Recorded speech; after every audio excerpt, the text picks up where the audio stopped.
Welcome to the Perfectly Disordered Podcast. I'm your host, Briella DiPasquale.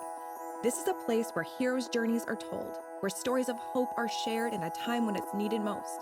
We shine light on the messiness of life so we can ultimately become the hero of our own stories and not just a background character in someone else's.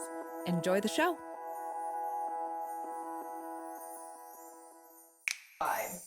For sure. But yeah. So this is the setup. It's a little chaotic. Stop! Not the nerds! Oh my god! I had to get you your good stuff, you know? Oh my god, I love that. Yeah. I had to I think I'm gonna start making that a thing. That's service right there. If I know, 5-star. 5-star review. Right? If I know that somebody's gonna come on now and if they have a favorite snack, I think I'm gonna start incorporating that, you know? Let me make sure that it's recording. Funny, Rebecca and I were talking about how we've done these interviews before and then not push record. Oh my god. So, could you imagine? And then you're like, so let's run through that again. Yeah, no. Oh god, it's been a whole thing. But wow, this is legit. I know. Welcome to the pod. Are we live? We are live. Do I need to stand? I probably don't need to be this close to No, this. you definitely don't. They're very very strong mics. So you can be this distance. Oh, god. Not me knocking it over already. You're gonna get detention. Okay, a little ASMR. Yeah. I know. I'm so excited that you're here. Oh, I'm nervous. Are you nervous? Yapping is my thing. I love talking. But then when it's I don't know, when there's something to talk about, then I'm like, well, hold on, now I'm nervous. But well, this is chill. The Perfectly Disordered podcast. Well, fabulous. Yes. So it's meant to be messy. I'm as chaotic as it gets. Yeah. So same. Yeah. Yeah. Testing. Yeah. It should be working, and if it's not, I'm gonna cry. I am not qualified to fix it. If it's not, I'm this is far above my little. All I know is my little mini mic. Yeah, but you're good with that. You're it definitely is a natural. It is fun. Yeah. I do enjoy it. Welcome. Thank you. I'm glad you're here. I'm so excited to be here. Yes. All right. So this is Ally. I'll do how I know you, and then you do your elevator pitch. Okay, for sure. Okay, great. So I know you through BFit. Mm-hmm.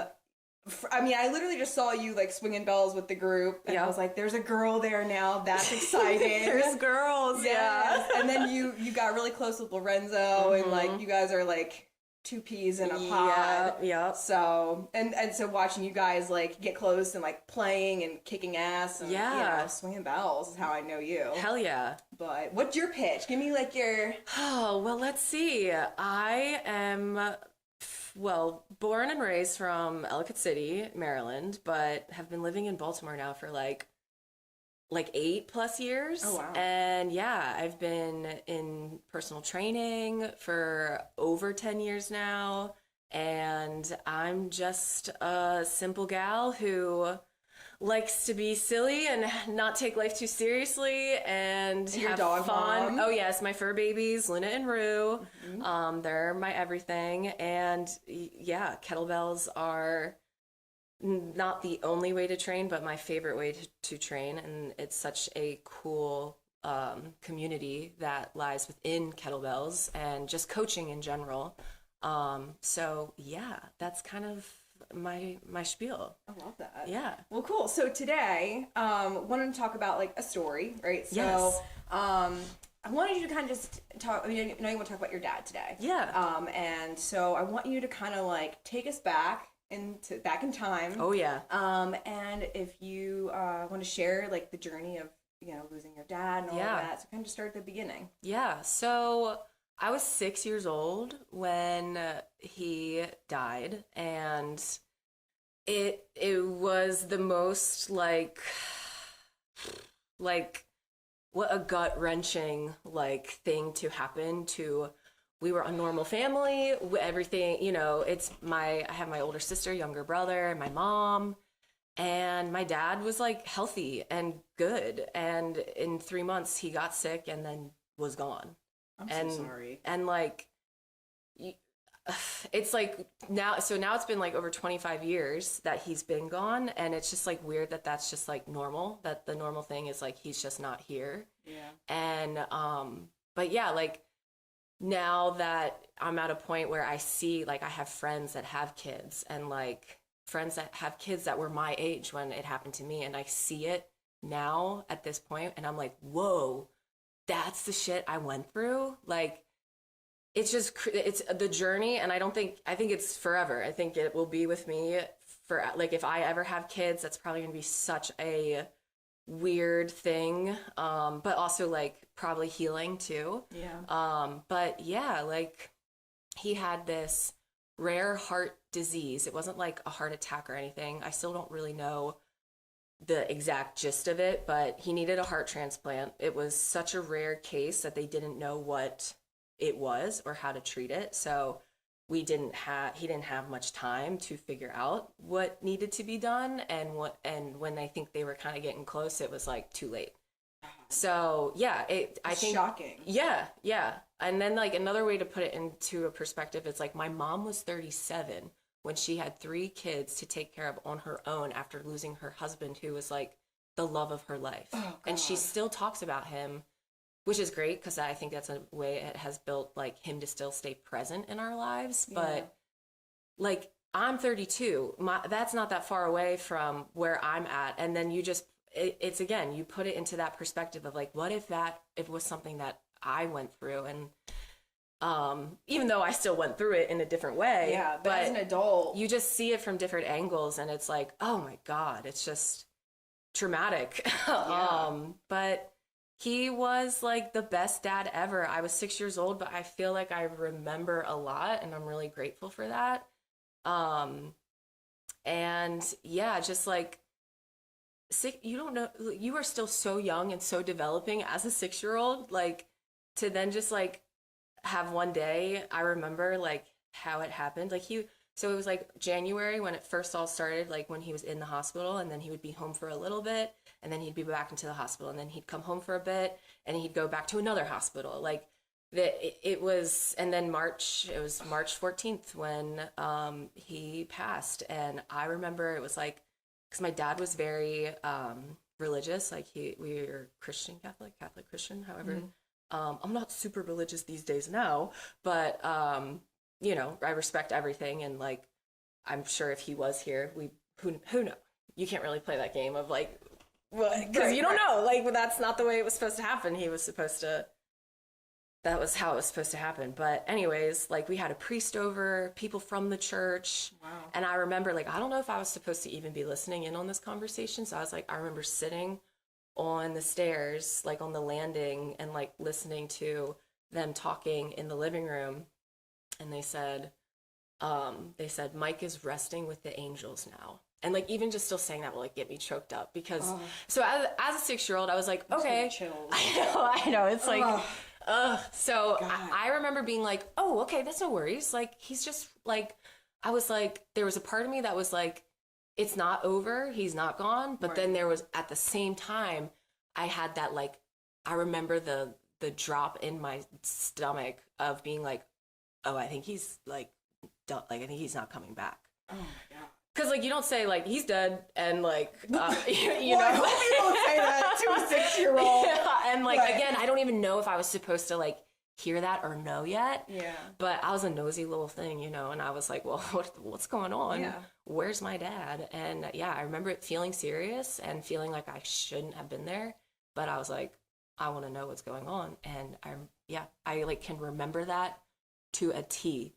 And it was a very strange thing of convincing myself, like, it's all okay, everything's going to be okay, but also at the same exact time feeling like my world has completely changed. So what a beautiful way to put it, though. Like, I feel like for such a little young person to hear that their dad is like with the angels, like, that's a really, if I'm gonna hear that my dad is gone, I would rather hear it like that. Right. I feel like that really shaped probably the whole energy that you had kind of moving forward in a way. Right. And we knew he was sick, and we knew, like, that, like, I remember it feeling serious. But yeah, that was kind of the, like, oh, okay, this is it. And it's like it was done, but yet it was also all just beginning. Like, the journey of all of that. So how do you think that loss at such a young age shaped how you viewed life back then? Well, it's funny because I think I said it in my thing here where I was like, don't take life too seriously and I just want to have fun. And it's like, life can be taken from you so quickly. And like, we can put so much pressure on ourselves to be perfect or try, like, do the best thing. And it's like, at the end of the day, it's like, well, yes, like, I do believe we should try to be the best version of ourselves. But I think within that, we need to give ourselves grace and like, remember what the point of all of this is. Like, we are literally just like people on like a floating rock in the middle of the universe. And like, enjoy your time while you're here, because you don't know when it could be your last time. And yeah, I think that helped with like making like an impact with like the people that I connect with and the things that I do. Like, I want to make it meaningful. I want to make it like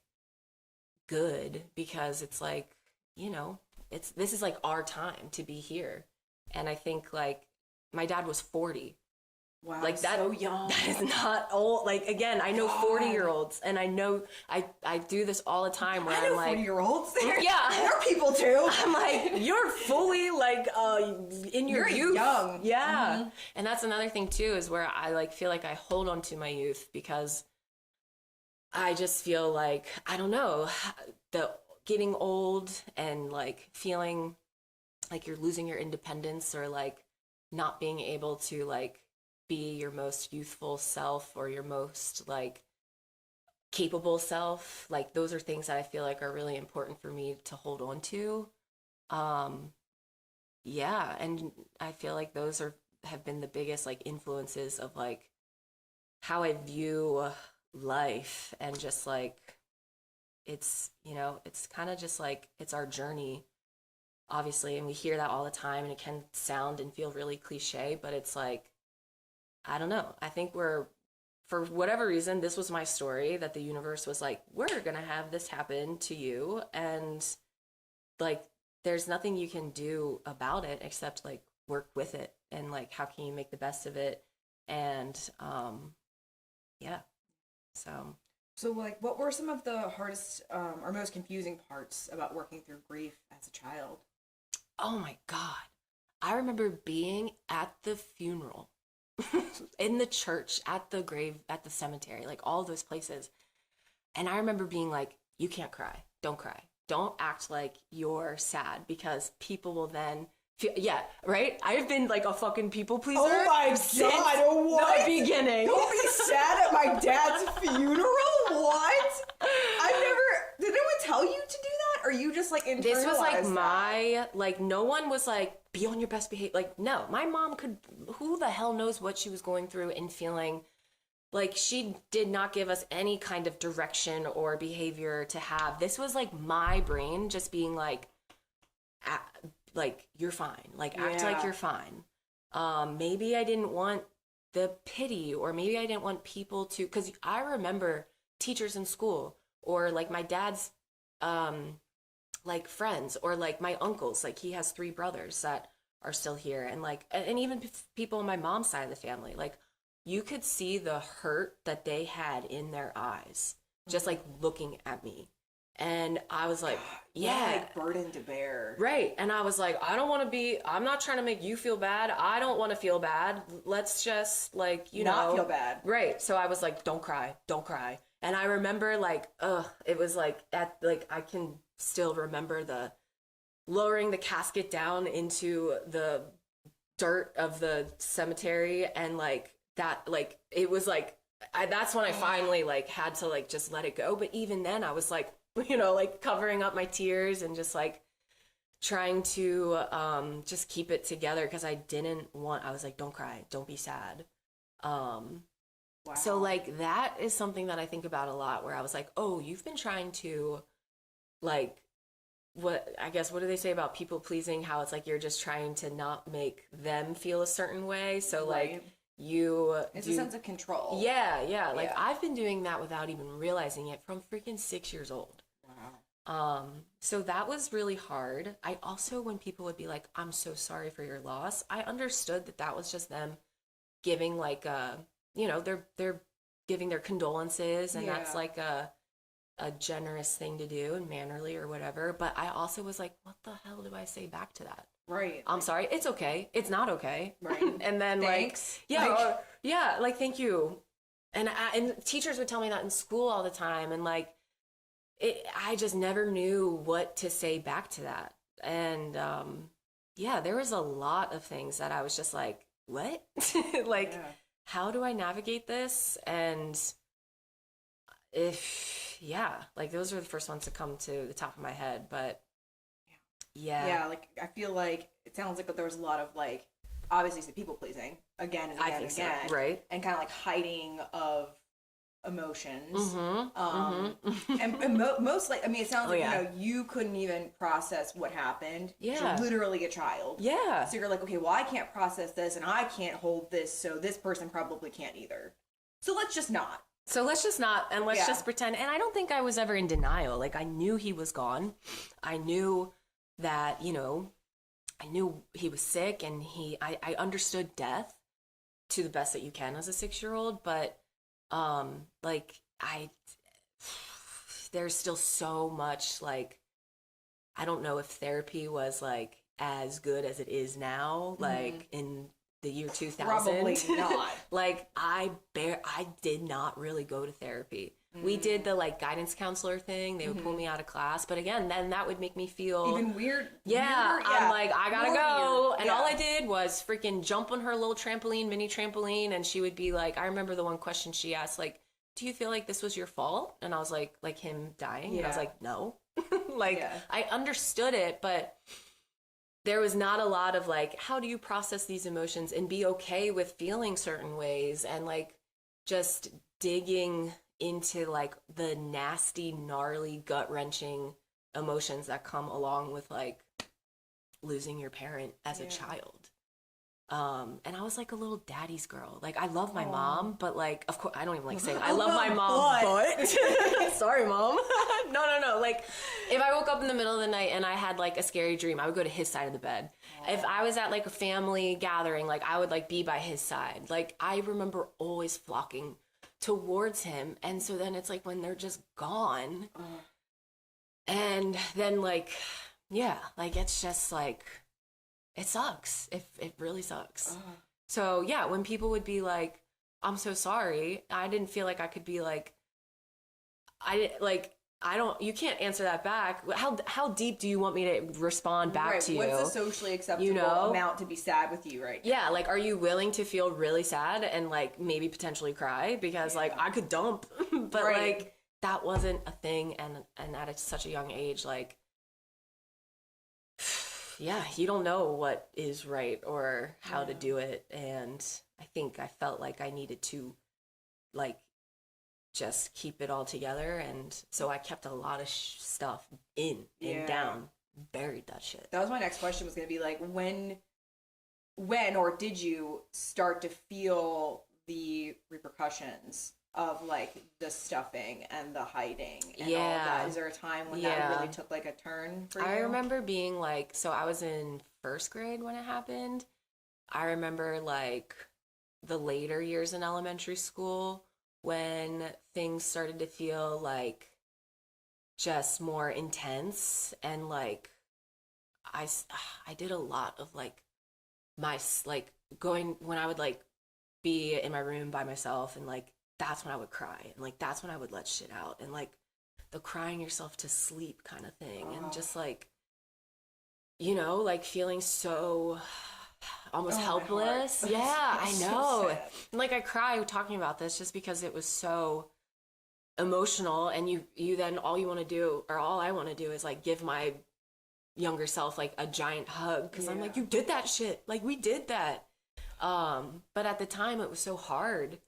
And did you feel like you couldn't rely on, like, you didn't want to burden your mom and your siblings? Oh yeah, like, and my siblings and I, like, we are a unit. We definitely, like, we still talk about stuff. We definitely like stayed close with each other as like we were young, and so it's my older sister, younger brother. My brother is like a spitting image of my dad, right?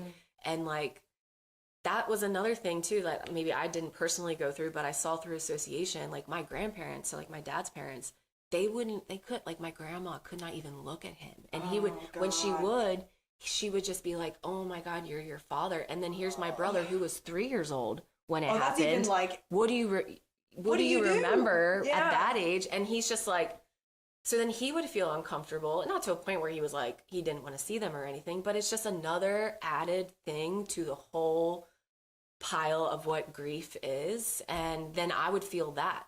I would feel his discomfort. I would feel emotional about that. I remember one time he was like, what did he even look like? And I was like, oh my God, that like gutted me. And I was like, I like ran downstairs and grabbed a picture and I was like, this.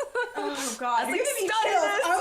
I'm like, my hands are sweating. I'm like putting myself in this. I know. Shoes. It's sad. Like, oh my God. It's sad, but it's so, every time I talk about it, it's like, it's super healing. It's a way for me to still feel connected to him. And I have to find all the ways to like find those, like that presence and that connection. Cause like 25 years. That's a long time. That's a long time. It's a long ass time. What is the technical term? Long ass time. That's exactly. And so it's like, yeah, I don't know. That's always been my goal, is to just like always be okay with talking about it. And like, at least like more so now. But even I remember still when we were young, we would talk about it as a family and we would like, you know, we had some cry circles and stuff like, so, and I've heard friends that have also lost a parent when they were young who like, it was like, you know, my friend's mom who passed, her dad remarried. And, like she would say like, you know, my dad barely talked about my mom, or like, there's no pictures of my mom around the house. And man. Like, I felt really lucky that I was like, well, my mom talks about him like almost like he's still here. And like, you know, of course now I just want her to be happy, but like I would be totally fine with if she ever wanted to do that. But all those things just I felt lucky that we still had. But underneath it all, there was still just this like feeling of like, you gotta handle this and like, don't involve others and like just be as normal as possible. And that's really hard to do. I used to like almost that I was like, I'm so strong, it's because I'm like really independent and strong. And I think that's great to be a strong and independent person, but you can almost be too much of that and like and like use that as your like armor to block out the world. So that was like a big kind of aha moment. I found out like years and years later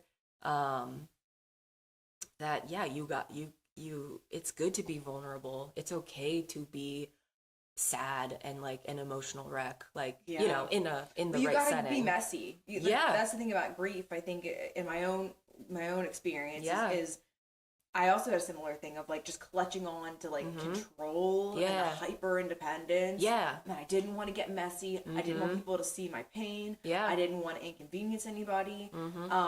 The inconveniencing was and I had my therapist be like, therapists got too, because I'm extra special. But be like, you're gonna have to like get messy with this. You're gonna have to allow yourself to feel this at some point, and it's gonna really hurt. Because grief is just its own animal. Apart from any other feeling. It really is. So when did you realize that like mental health was going to be so crucial for your well-being? Unfortunately, not until I was like 27.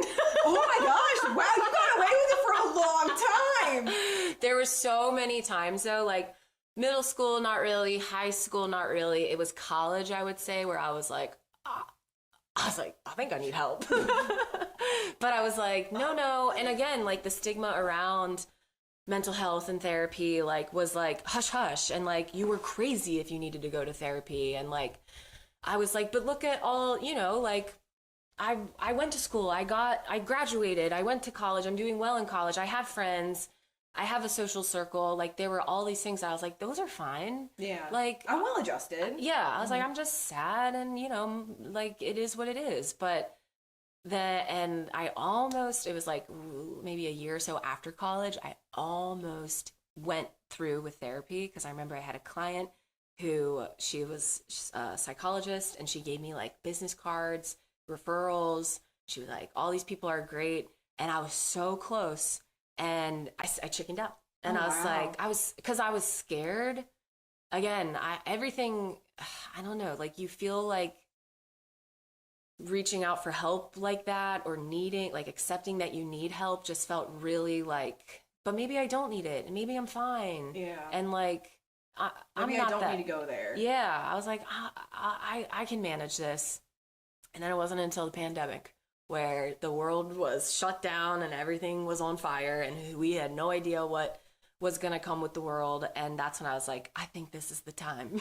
Because I felt, so I was like 27. I felt like I was also at my like wit's end with trying to manage the things that really were like testing me and making me feel like less than of a human. I felt really lost, and just like I couldn't fight anymore. Yeah. And so with like kind of, I don't know, which sounds crazy, because like in the pandemic things were like really not that safe, but yet it felt like the world was in, or I felt in a safe space enough to be like, it's time to reach out for help. Yeah. And that's when I got started with therapy, and that shit changed my life. And that was only like 5.5 years ago. Wow. Yeah. God, that's crazy. I know. And I'm like just so grateful that I got set up with my therapist. Like, she was just so amazing. And again, like the timing of it all just felt really right. So I felt lucky to finally I took that leap.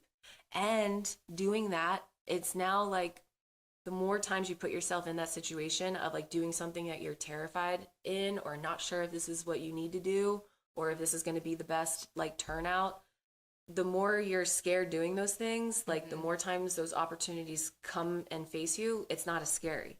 You can be like, okay, I'm still scared within this, and I'm not sure if this is what I need to do, or if this is my best idea or whatever. But I have all of this data from my past of like, remember when you started therapy and you were terrified and you didn't think? Yeah. And now look at you. Remember when you left your job and became self-employed? And now like I realized that it's like, it's okay to feel scared, and it's okay to be like, again, vulnerable, and like not sure if you're gonna succeed or fail. That unknown is okay to face. Yeah. So you start like building, I always talk about like building a case. Like you give yourself evidence that you can do these things. Right. And that's like a little piece of evidence there, evidence here, and you're kind of digging and you're like, okay, well, I went through this hard thing, so I know that I can face this thing. And the more you do that, the bigger your case gets. And then you're like, I'm gonna win this thing. And you're more qualified. You feel more like secure in yourself. And like trial and error is always like a big thing. Like you got to try something, and it's okay if it's a flop, or it's okay if it's not what you expected. And like that can be hard with like trying to get people, not that it's my job to try to get people to do therapy, but you hear but it's, I mean, BetterHelp's on everything. Yeah. So like everybody be trying to go to therapy. That's right. You know? And you hear people like, oh well, I didn't like the therapist, and it's like, well, that's okay. Try again. It's like dating. You have to keep on trying. And like I feel lucky where I got set up with one therapist, and her and I clicked, and she like just got to me, and like it worked. And that's not always going to be the case, but that can like deter people even more. They had a negative experience with something, they don't want to go back. They're like, that's not meant for me. And it's like, yes it is, just maybe not in that way, or with that person, or with that model, or whatever. So how did your therapist kind of support you with your self-love journey? Because I know that's something that we kind of discussed a little bit via text, and we're talking about this. So I guess like, what did self-love look like for you before therapy, and now what does it look like post-therapy? So like before therapy, you think like there's something wrong with you, or like you have this, you have anxiety and you wish you didn't, or something. And so therefore, because you have anxiety, that means like you aren't as worthy or as lovable, or there's something wrong with you. Like you're not perfect. You start to wear these like labels. Yeah. Like, okay, so I have like, you know, my tendencies are to like, you know, overthink, self-doubt, like isolate when things get scary, or shut out when things get hard, like all these things that you learn about yourself. And then you like pre-therapy, it was like, oh, well, because I do this, this, and this, that just means like I've got, you know, these things that I need to, like, you can't, the acceptance, right? Like, that's what post-therapy really did for me, was like, oh, one, every single human has something that they deal with. Yeah. And, like, you are not less than because you do something that, like, you know, is a little abnormal or more, like, maladaptive traits or tendencies. Everyone has them. Yeah. So it's like learning to be like okay with like something my therapist said was like, you are going to have anxiety. It is with you forever. It's how you manage it and how you like accept it into your you know world. And that, like, you could put that with anything that you have. It's like you're not trying to resist it. You're not trying to ignore it. You're being like, oh, okay, I have this thing. So how can we work with it, right? Like, how can we make this, like, sync with your life? And I guess giving yourself grace was a thing that, like, I never really realized you could do with yourself. Like, yeah, grace is a huge part of, like, the self-love journey. Yeah, and, like, why are we so hard on ourselves? And, like, I wouldn't say I was a perfectionist, but, like, the idea that I thought I needed to be was, like, geared towards, like, being a perfectionist. Because, you know, I feel like I see a perfectionist, like, you must be tidy and clean and organized. And, like, I'm not all those things. But, like, I was putting all this pressure on myself to, like, not have anxiety and not do my tics or my weird things. And like, and it's like, no, that makes you you. Like, that is your build up of who you are as a human. And the more that you can accept it, welcome it, not be scared of it, realize it's normal, and like all of that, it's like, you're like, oh my God, like, it's so much easier. Like, life, everything outside in this world is really challenging, right? We've got scary things happening in the world. We have people who are always comparing each other to, you know, the comparison game, the, you know, am I on track? Like, is this what I'm meant to be doing? We have all these things that I feel like put a lot of stress on ourselves. And then on top of that, if you're internally battling with yourself of like, why am I like this? Why can't I just be like this? Why do I do this? Why? Then it's like you are fighting against yourself on top of the just general stress of what life brings. So when I made that switch of like, be like your own best friend, and we hear this stuff all the time. I've heard it before, but they're cliches until you actually, until it like clicks. Like, until it clicks, until you've like dug through enough garbage. And been like, oh, that's what they mean. Right. Yeah, and it doesn't stick until you're ready for it to stick too. Exactly, that too, because you know, just like. And it's funny how within my job of like working with clients who struggle with stuff, and like, it's funny how all of this is very much like it bleeds into one another, where like you just see it with people in that situation of like, I want to get to here, or why is this taking so long to get to this, you know, like goal? And it's like, like you're doing it, you're doing the work. And it's like, but you can't tell people like, you know, someone's like, oh, I'm trying to get into the routine, I'm trying to get to the gym like 3 times a week, whatever. And it's like, it ultimately does have to come from you. Like, we know all the things, but it's like, you have to do the work to be like, okay, now I'm ready, or now I can try.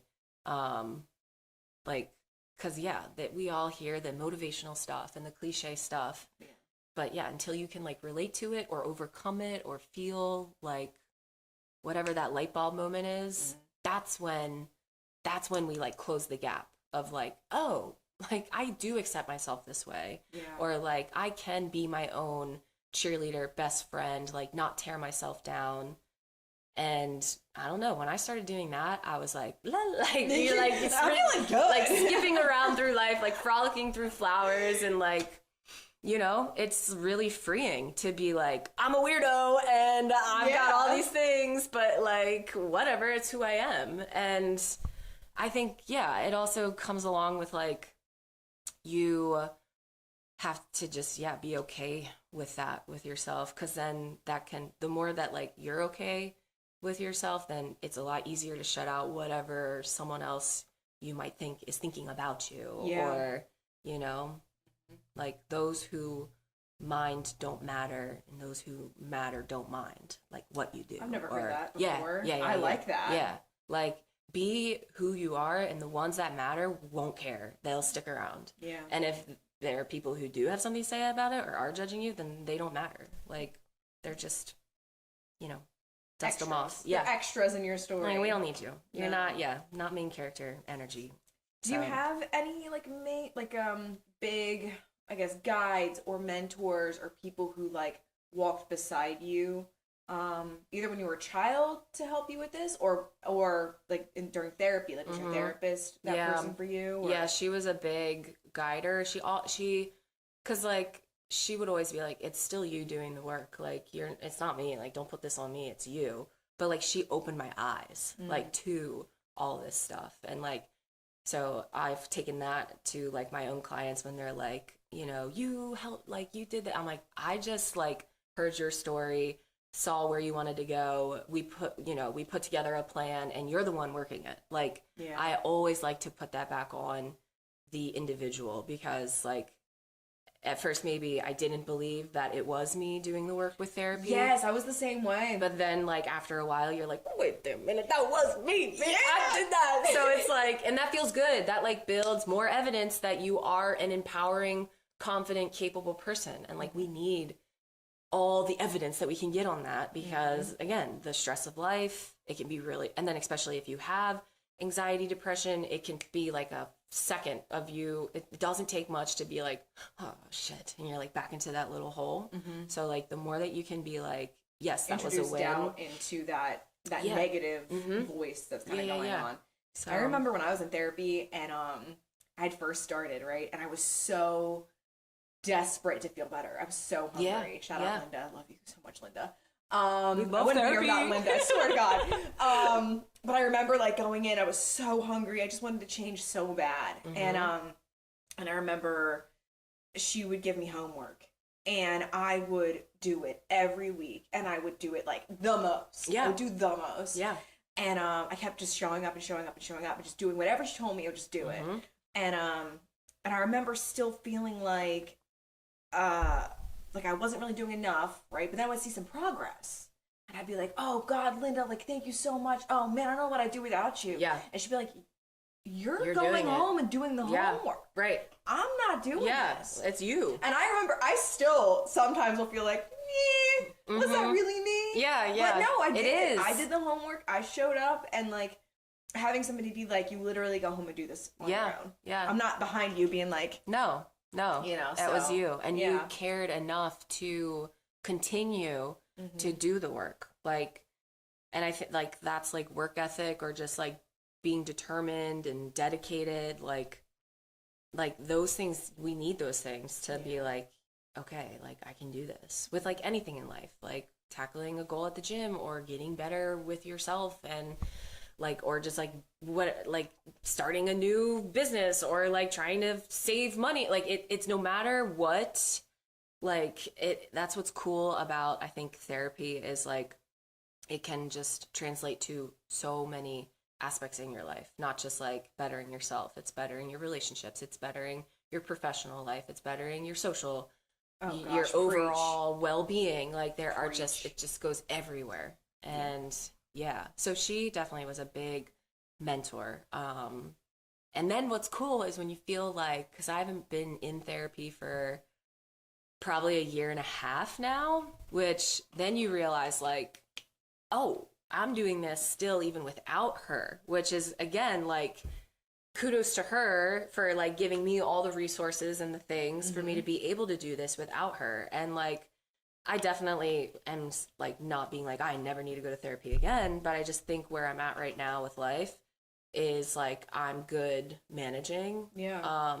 Well, I think different seasons require different amounts of support. Exactly. You know, like, I used to see my therapist twice a week. At one point, it was that bad, where I was just, you know, in it as much as I could. And, you know, now I see her every, like, 2 months. It's more like maintenance. Yes. It's literally like, how are you doing? Yeah. What's going on? Yeah. And I find that having that, like, that person who has, like, a bird's eye view, who knows you very well. So I've been going to her since I was 19. Yeah. It's been a minute. Right.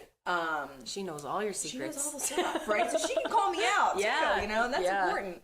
But, to have that bird's eye view of your life and, you know, check in. I mean, gosh, therapy. Oh, man, when you get a good therapist. Yeah. And it does take time. I got lucky, too. It was, like, my first real try. And I got very lucky. Yeah.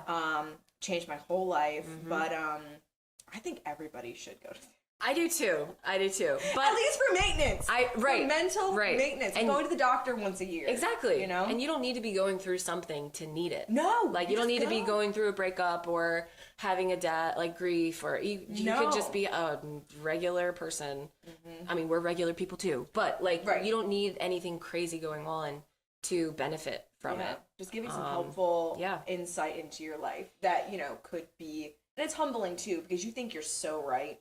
Sometimes you'll just sit on that high horse and be like, you know, oh no, I'm good. Or, oh, that person's definitely wrong. Yeah. Or, and so my therapist would introduce some doubt into those, like, black and white thinking situations. The gray area. Even with myself, I'd be like, oh, I'm this way and I'm this way. And she's really, well, what about this? What about, what about this thing? Yeah. And so it's good to have that, just that person. Yep. Be like, me?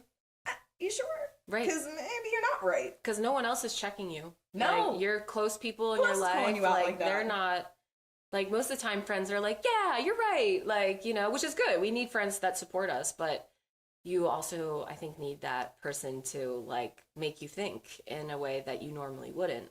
Like, being open-minded is very important to me. I feel like the more closed-minded you get can then just make you become more closed-minded, like, overall. I think you get into that really, like, it's like your comfort zone. Your world becomes very small. Yeah, and then it's like you get older and that gets even, like, you get more dialed into this is what it is and this is what works and this is my story or whatever. And it's like, but what about? So I try to stay as open as possible because, like, I don't want to be that grumpy old lady who's like, you know, like no, I want to like be 85 and listen to whatever the 20-year-olds are like saying and feeling, and I want to be curious. Yeah. I want to be like, okay, like I see that, and it's scary when you see people who are like 30 and like already pretty closed off or closed-minded, and it's like, whoa, like we've got a long time to hopefully go, and that's just something that I try to do is to,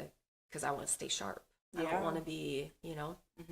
Yeah, I remember, like, when I went to therapy initially, you know, I knew I had so much pain and so much trauma, and I just felt so horrible about myself. Yeah. But I knew somewhere, like, instinctively, that if I ever wanted to, like, live life fully and well and, like, feel as much as I could feel, that I would need to work through these things. Because my world was so small. Yeah. And I was so, like, tied down by these things. But I just, like, knew somewhere down deep that, like, if I just can just if I could just speak these things and work these things out, like, man, my world could be so much bigger. I could feel so much more love. Like, I know I can do more. Right. And I think that was what would really push me to go. Yeah. Was just, like, I can't take this small. Right. You feel so isolated. Yeah. You feel so, like, I wanted more out of life. And that's definitely what was available to me as well.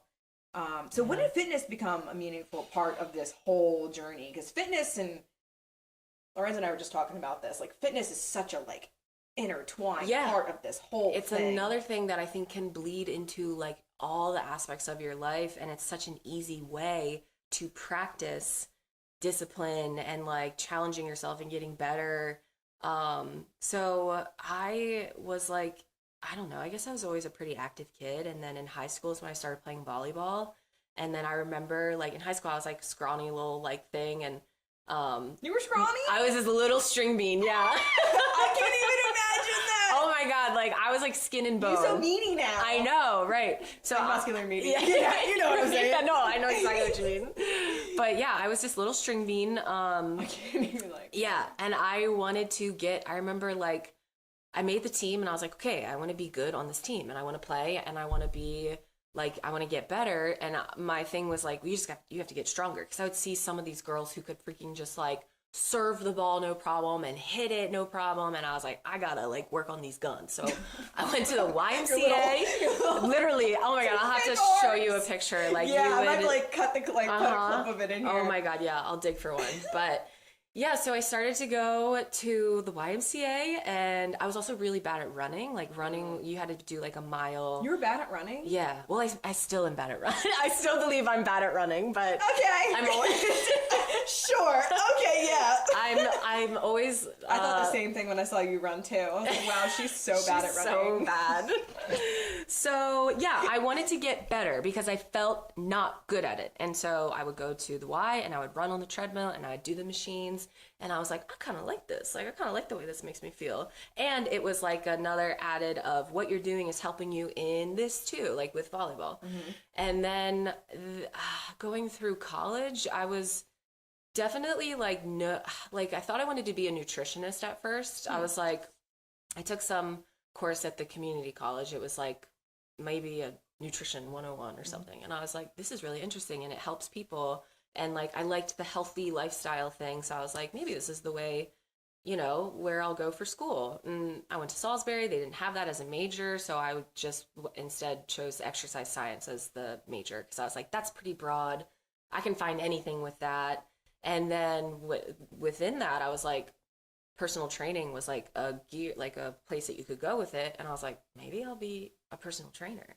Like I did not have this like dead set of like, I'm going to be a trainer. Like, you know, the joke, it's like when you go to Target, you don't like Target tells you what you need. Yes. Yeah. You don't go into Target and like know what you're getting. It tells you.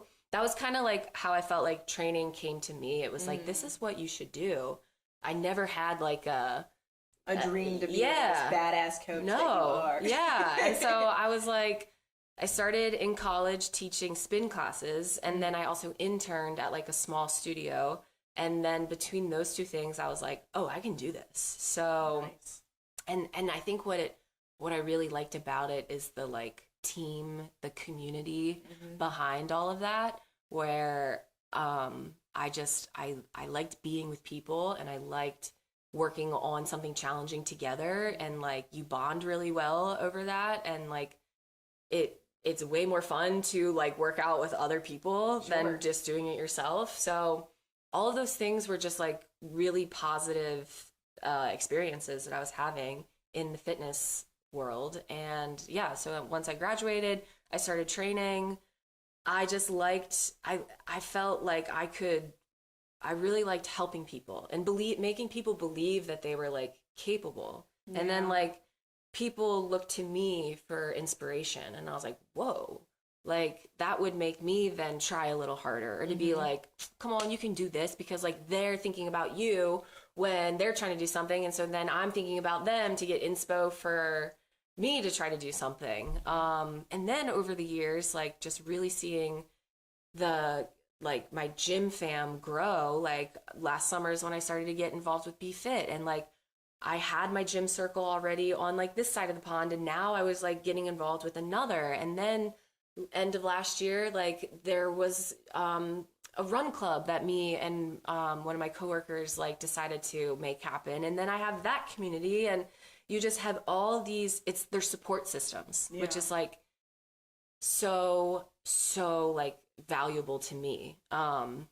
I need someone to hold me accountable, and I'm the person who holds other people accountable, but yet I know I still need that for myself. And I don't know, that's just like in life, where if you have that support system, like if you feel like someone is meeting you or they support you and believe you can do it, then it's like, you know what, like I can do this. And that is just like the coolest thing for me.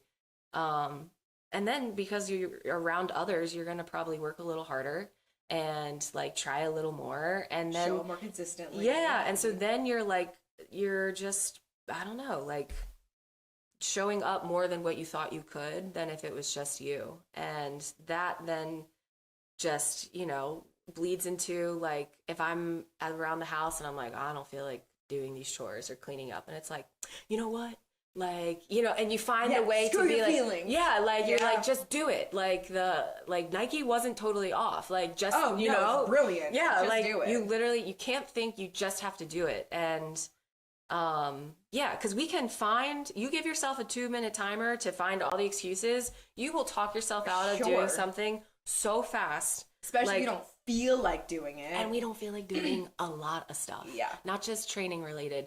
Like, in any of our aspects of life, like no one wants, we're conditioned to be comfortable and like lazy. That's just the way, especially in this society, that society has become. Like, everything is convenient, everything is to keep you and safe, you know, and warm, which I believe. I'm like, you know, here I am saying be your best friend and, you know, find that, like, you know, give yourself grace. But that's where it can be tough, because then you have to find that sweet spot of like, okay, but you still have to like do hard things. Yeah. And you still have to put yourself out there. That's next level. That's like after you've gone through that if you struggle with like the self-hatred or whatever that looks like, once you've gone through that process and you're into like the self-love, then it is the, okay, well, how do I call myself out on my BS now? Right. How do I like balance grit and grace? Yes. Like, I love that. I just want to get that like tattooed or something. That was literally when I was at one point thinking of naming a studio. That was one of my grit and grace. I love grit and grace. Yeah, it's true. Like, you like level up and you graduate,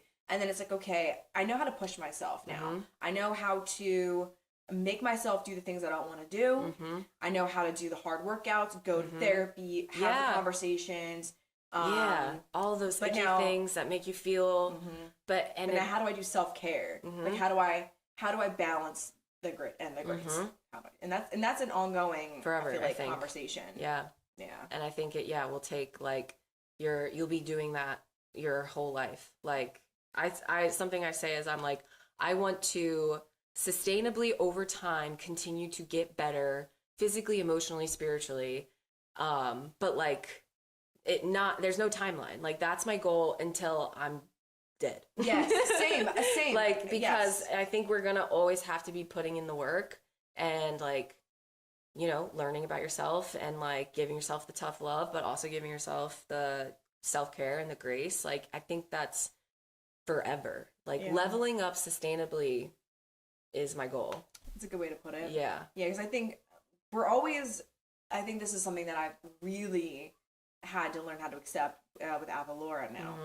Is, you know, this new version of me is like present now. I'm a mom. It's very different. And so she's a mommy. I'm a mommy. Mamacita. Oh my God, stop. Mamacita. Oh my God, I'm a mommy. Oh my God, ew. But it's true. Like, you know, it's always something. Right? There's always something with a young person in your life. And so the mantra that I have kind of going in the back of my head whenever I'm feeling like burnt out or tired, it's like, you're always in process. Yeah. You do not arrive anywhere ever. Like, you don't. Like, you just don't. Yeah. You know, eventually you're going to get to that like pinnacle or that peak, and you know what you're going to do next? You gotta keep look for the next. You gotta keep on going. Keep on going, or come back down. Right. You know. Yeah. And so there's always more. Yeah. And so I think once you accept that, like, life is a process that never ends until you die, and that the pendulum always swings too. Like, you'll get really, really good at the grace part, and then you're gonna have to add more grit into your life. Yeah. Or you're gonna get really, really good with therapy, and then you got to go out and practice this stuff or whatever it is. There's always this like continuous pendulum. You know what also is a pendulum? A kettlebell swing. Hell yeah. We love to stay on brand. It's true though. It's true. Yeah. That awareness that things in seasons too. Yep. All the cliches right now, but it's true. But they're true. They're and true like, for a reason. I think if you're like authentic about it, it doesn't sound or need to feel cliche. Like, no, I mean it. You know, I mean it. It is so true. Yeah, keeps me grounded and not burnt and not feeling hopeless. So I used to feel that way too. Like, I would kind of wait to like arrive at like peace. Yeah, or wait to arrive at like, I don't know. I just kept waiting for something, and then I finally realized I was like, no, you can't. Yeah. You know, you keep doing the next right thing. You keep working, like moving, making progress, little baby steps. Yeah, you know. Yeah, because like otherwise, then that's how I feel like you can play like the victim card a little bit, and like where you're like, oh well, you know, woe is it's me. Always something. I had this happen to me, and it's like, yeah, and like that's how you're gonna let that be your story, and like that's like, but then at the same time, it's like, okay, you can be like, yeah, this shit happened to me, but like we and carry also, and also because I mean, everyone's got something, and it's not going to do you any good if you just sit in your shit. Definitely not. Like, you can be with your shit, but you know, but don't be it. Don't be it. Yeah. You can take it with you and carry on. Yes. So, well, what do you wish more people understood about grief and growth and self-love? Let's see. I feel like it's always with you. Grief is always with you. Like I've had a couple friends now that have also lost parents, and while they were older, it's still, I don't care what age you are when you lose a parent, I think it's always going to be hard. Oh, sure. Like, even no doubt. People are like, oh, your grandparent died? Come on, they're old. Like, yeah, sure. It's a different sense of peace of like when my grandma died 2 years ago, she was like declining so bad. And so it's like, you're just like, thank God she's like in a better place now. Yeah. But you still miss them. Sure. And if anything, you have had I had 30 years with her. Like, so it doesn't matter where you're at in your life. I think it's always a shitty time to go through death. And it's like my friends will make the joke where it's like, oh, come on, like you're telling me it's still this bad, like all those years later. And I'm like, it's a different kind of bad. Yeah. It changes with you. You see it in different perspectives.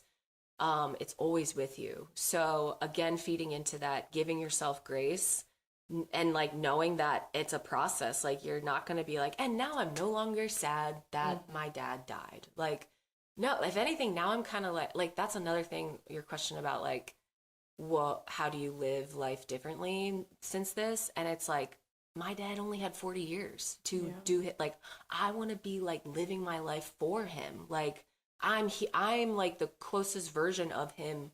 Well, plus my siblings, you know? Yeah. That's still here. That's here. So like, let me make him proud. Let me have fun. Let me do things that he can't be doing. Even though I believe, and that's a whole nother topic of the spiritual world, but like he's around here somewhere. Oh, sure. Right? Like, yeah, definitely. He's doing his thing just in a different way. But in the being alive as a human that way, like I want to live out for him. But yeah. Anyways, I think everything with life is like a process, and just you got to work with it. I think the more you can just be like, okay, this is something that is a part of me and that is with me, it's going to be a lot easier than to like manage it than if you were to like shove it out and resist it and like wish you didn't have it. And it's like, again, like face your reality, accept it, take time, like take your time. This stuff is an ever-going process, but it takes so much longer than what we think things do. Yeah. With everything, you know? People really rush through. Yeah. Rush through pain. Yeah. Yeah. Yeah. Like things take time, and be okay with it taking time, and like expect it to take longer than what you think. Like lower the expectations and like make it as pleasant and enjoyable of a journey as possible. Because otherwise, you're just going to be like working against yourself and having a pretty like shitty time trying to figure out a like a shitty situation. Yeah. Or just working through that hard, ugly side of life. It's hard.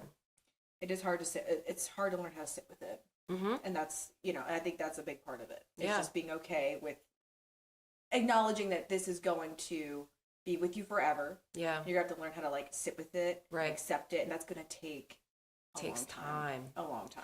And that's something like gym world too. It's like people will get like 5 workouts in and they'll be like, where's my where's my Where muscles? my gains? Yeah, and I'm like, yo, like people who are like, oh my God, how do you do? I'm like, I've been doing this for over a decade consistently. Like, how many hours is that? How many sessions is that? How many swings is that? Like, put it in reps like that. Like, we have to put our reps in for everything. Like your mental reps, like your physical reps. Like, you have to do the reps. You have to do the work, and that is not just like not just a switch. So if you could talk to your younger self after losing your dad, what would you want her to know? Oh my God, I'd give her the fattest hug ever. I would smother her. I would literally be like, you're okay. Everything's gonna be okay. And I would be like, you're fine. Like, you are normal. What you're going through sucks, but you are okay. Like, there's nothing wrong with you.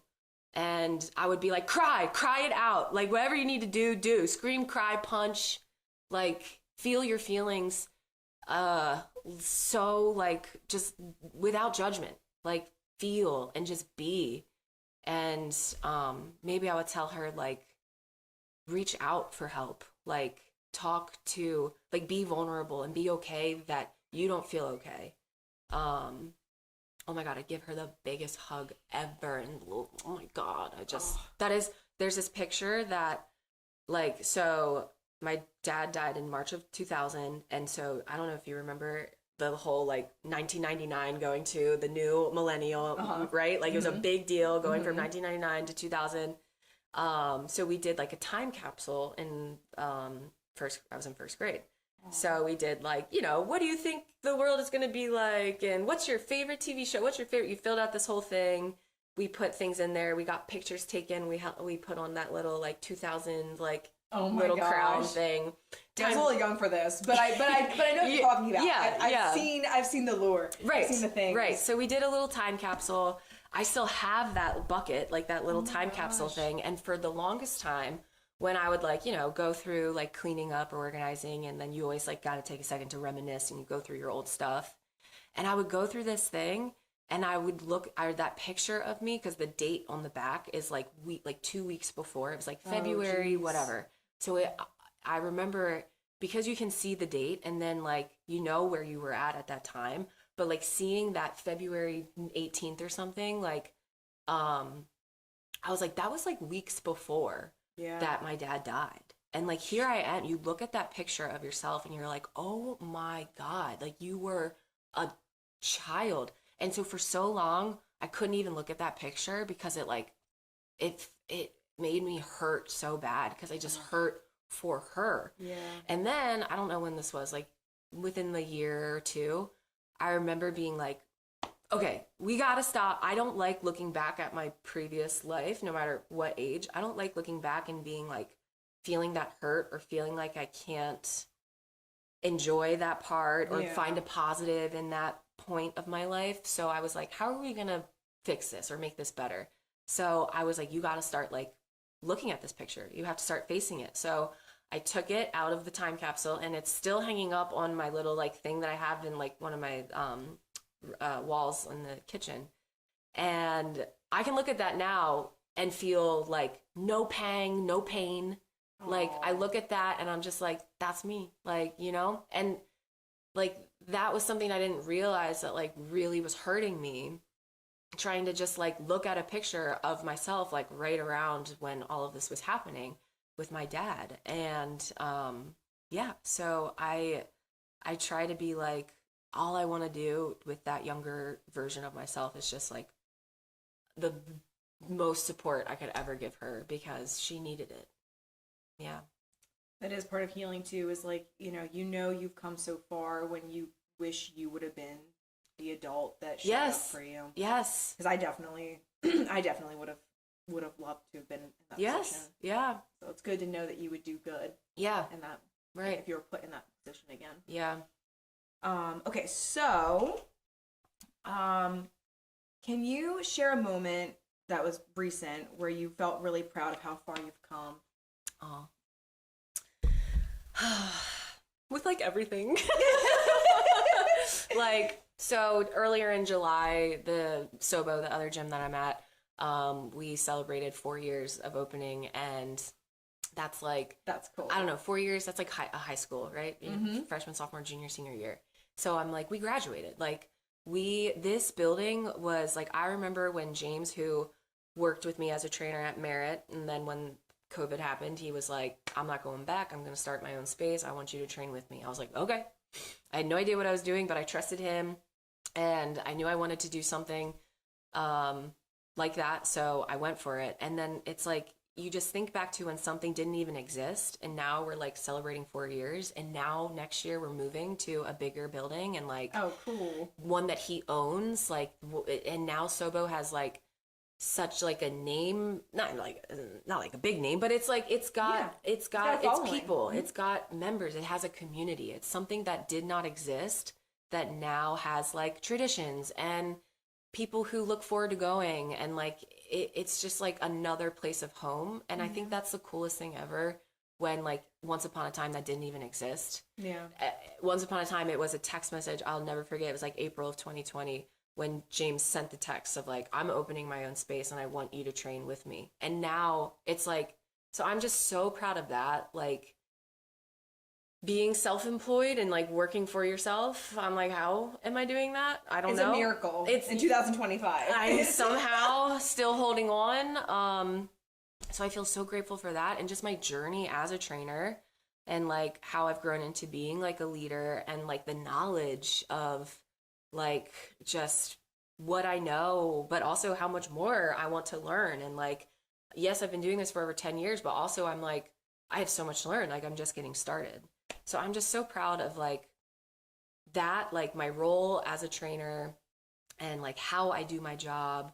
But then also like my physical capabilities, like how much stronger and faster I've gotten, and just more capable in like, I think I'm someone to always like doubt myself, just if you haven't picked up on that in this last conversation. I can see it. And I was always like, oh, no one's going to look at me and think like I'm a trainer or I can push them or whatever. And like, now I could say that I'm in a spot where people are like telling me like, you know, things that I'm like, I'm not even trying to get that out of them, and they're giving me the affirmation. And it's like, it's just really cool to feel that like those gains in my own work. And that's the coolest thing ever, because what a rewarding feeling. Like I know, I definitely feel like most improved with that. So yeah, I'm really proud of, I guess, the whole professional side.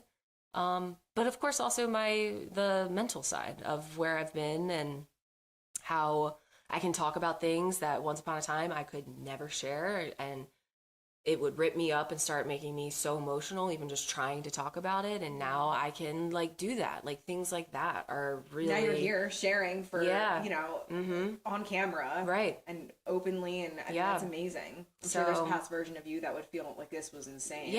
Or I'd be like, why am I talking? No one cares about this stuff. And it's like, again, for those that like care, like those are the ones who matter, and those who like don't care, I'm like, okay, well, you guys do your thing. Like you're not bothering me. Because I do feel like we all can be an influence in some way to someone. Oh, yeah. You don't have to have the blue check mark on your social media, and you don't have to be. Way to call me out. Way to call me out. Yeah, it's true. Like you don't need those things to influence someone, or to be a positive light, or to, like just be that support for some. Like we all can take something away from someone. Yeah. Again, the open-minded. Right? So, yeah.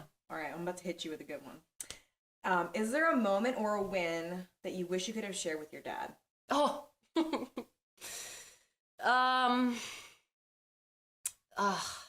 Just everything. I think it's really cool that I'm living in the neighborhood that he grew up in, like where that's cool. Yeah, my grandparents, who like his parents are, I joke where I'm like, my mom is still alive, but both of her parents are not. My dad is not alive, but both of his parents still are. So it's like, we're oh my gosh, but yeah, so both of my grandparents, like my dad's parents, are still here. And again, that's another like holding on to connection, like, so that I'm really like grateful to have them in my life. And just being right down the road, like not even a half mile down the street.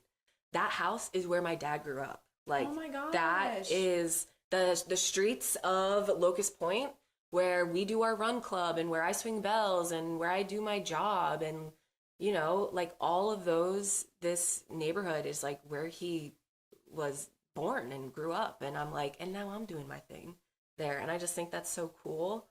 I think he would love that. So yeah, I think he would be really proud of just what all of us are doing, like with my siblings and my mom and his brothers and just everyone. Like, I think maybe there's a sense of like, because he passed and, you know, he didn't have all the time that he should have, like he's painted as this perfect picture of a human.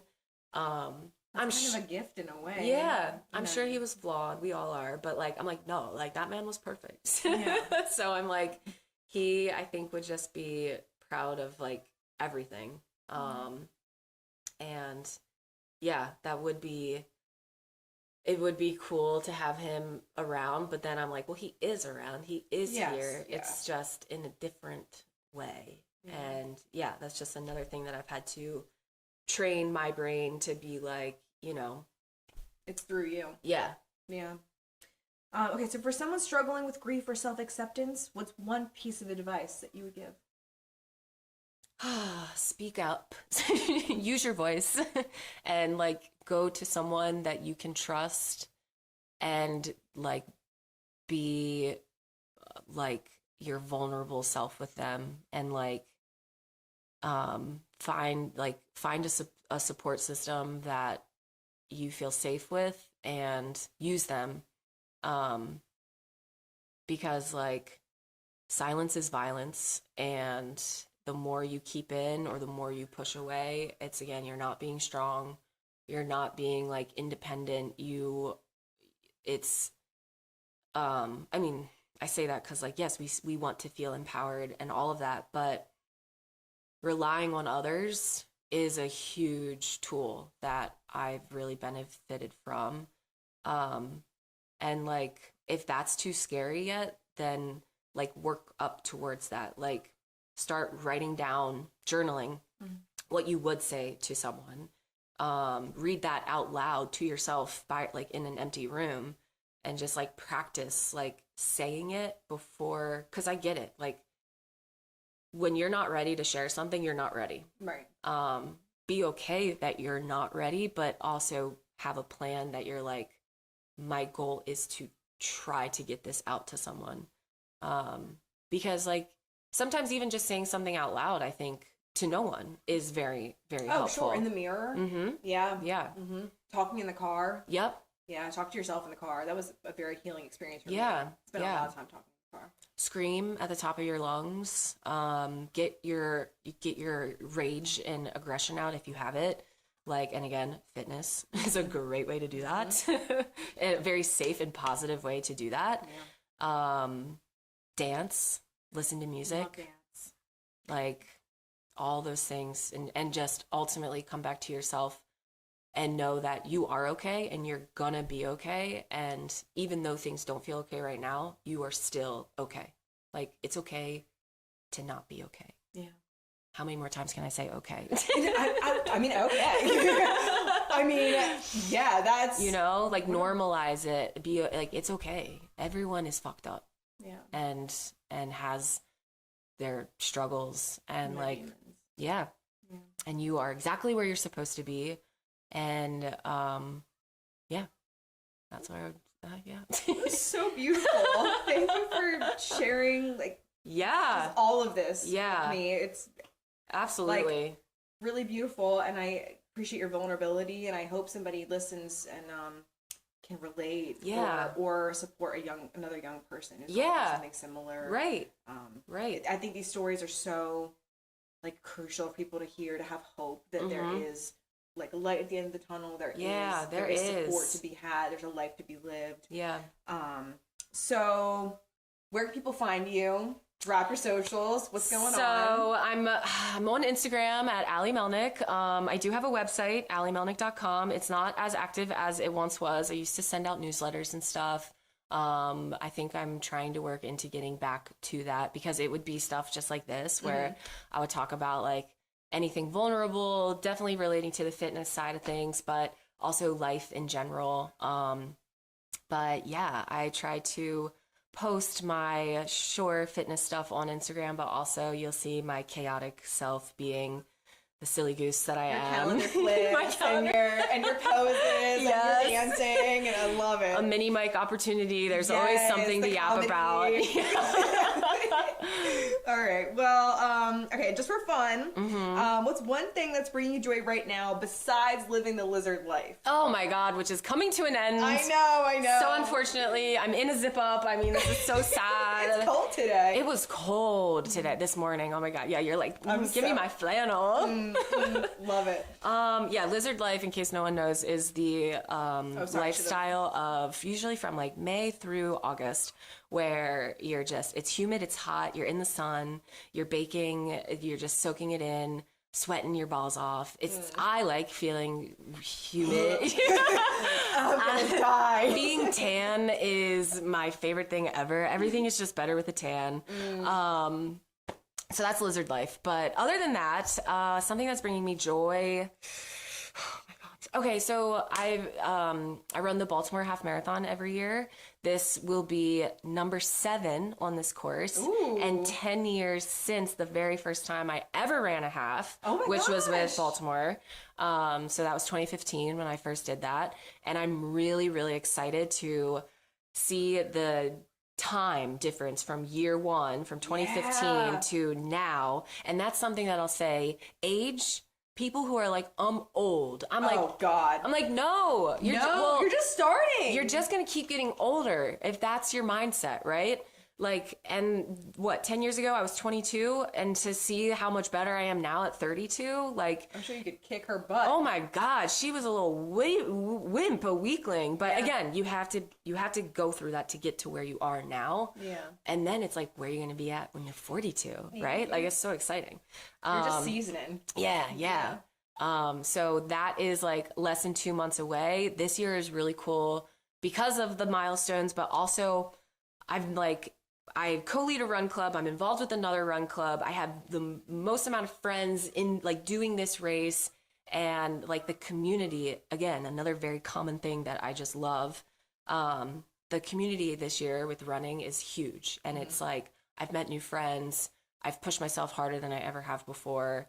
And so I'm in the like heat of training for that right now. Nice. And it's really exciting. It's hard, but again, like, we got to do the work to like get to where you want to be. So it's just like a really exciting time right now. And I'm nervous for the race, but I'm really excited. And that is bringing me a lot of joy right now. So good. Yeah. Oh, I'm so glad. Well, thank you for being on Perfectly Disordered Podcast. Thank you so much for having me. Yay. Oh, swipe up.